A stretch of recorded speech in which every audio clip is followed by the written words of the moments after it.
beating to the future with a look of anticipation. This is the key of hope that 27-year-old Joseph Munyabanza shares with his fellow refugees. They call them bachelors. Joseph has been a refugee for 20 years at the Kyangwali settlement in western Uganda.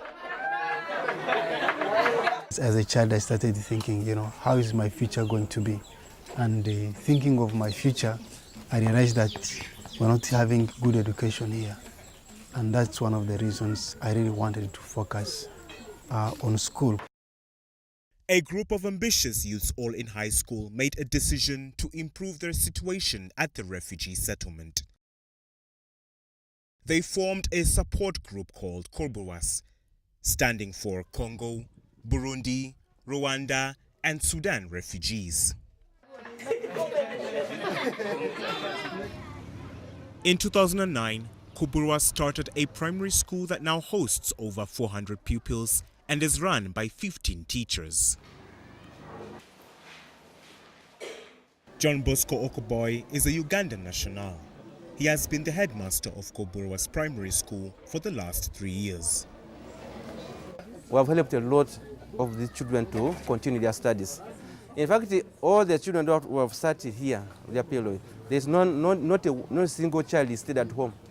All of them have gone to secondary, have continued their studies. Joseph got 2 scholarships, one for his A-levels at the African Leadership Academy in South Africa and a MasterCard Foundation scholarship for an undergraduate study in the US. Sharmi Suryanarayan is the Vice President of Lifetime Engagement at the Academy. We believe that talent is universal, but opportunity is not. So we look for these high potential youth who have been denied opportunity throughout their lives, and we try and find them opportunities to go to university. And what we look for there is resilience. We look for people who've overcome circumstances to make much of their lives and who have demonstrated their potential to give back to their communities. Oftentimes we've been blown away by the fact that these young people are doing much more than their circumstances could have dictated. So you can apply to that. Daniel Mundeva manages partnerships at the Foundation's education and learning programming. But we're looking at critical thinking abilities, ability to see a problem and create a solution to it. In terms of relevance, we're looking at education that is connected to the real world. So we are working with institutions and industry leaders, business organizations, to try and to figure out that what does the job market need now and in the future. And we make sure that we work with our partners to create programs that address the gap in the job market.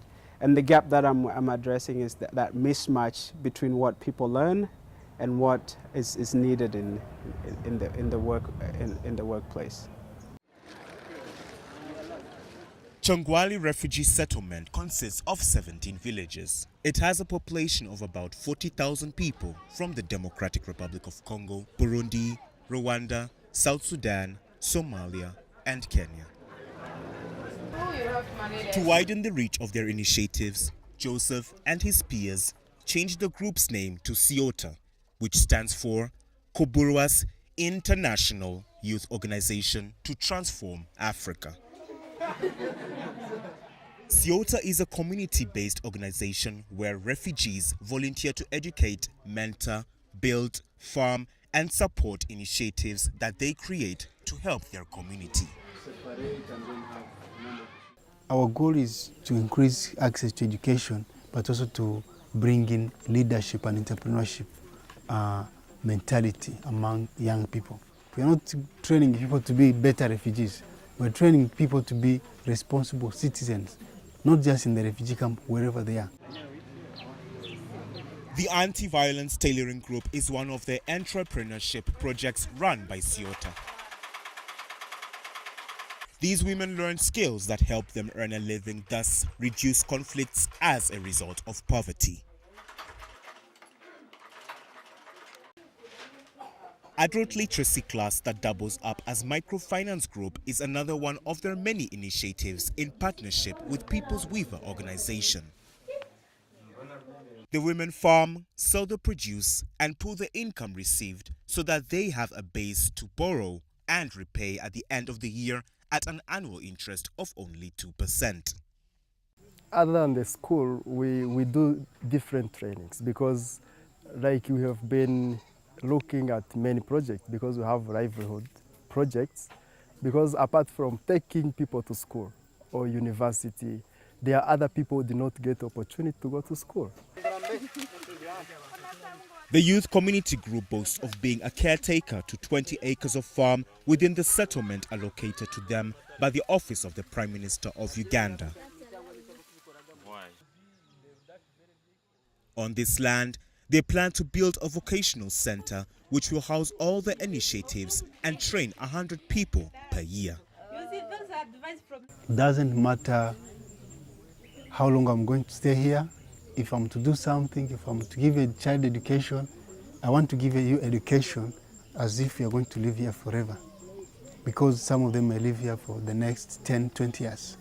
And to me, even if it is 2 years, they are studying in a very good classroom, they have a good teacher, they have breakfast and lunch, that education is going to be centered and concentrated in a way that is going to help them to have a strong foundation.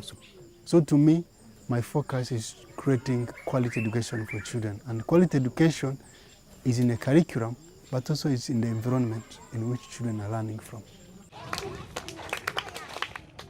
And eventually, these children will learn how to contribute to the development of their adopted home as they await to go back to their motherland.